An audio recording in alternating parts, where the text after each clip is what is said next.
पहा स्टार प्रवाहावरील साधी माणसं या मालिकेतील सत्या म्हणजेच अभिनेता आकाश नलावडेची खरी कहाणी।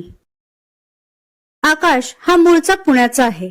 त्याचा जन्म 8 सप्टेंबर 1991 रोजी झाला। पुण्यातील महाराष्ट्र विद्यामंडळ शाळेतून त्याने आपले शालेय शिक्षण पूर्ण केलं, तर कावेरी महाविद्यालयातून कॉमर्स मध्ये त्याने पदवी घेतली आहे। अभिनय क्षेत्राची कोणतीही पार्श्वभूमी नसताना आकाशने अभिनय क्षेत्रात करिअर करायचं ठरवलं।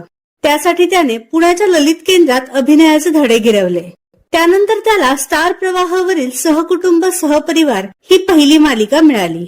या मालिकेत त्याने साकारलेल्या पशाच्या भूमिकेमुळे तो घराघरात पोहोचला आणि आता आकाश पुन्हा एकदा स्टार प्रवाहावरीलच साधी माणसं या मालिकेतून प्रेक्षकांची मने जिंकत आहे। खऱ्या आयुष्यात आकाश विवाहित असून त्याच्या पत्नीचे नाव रुचिका धुरी हे आहे।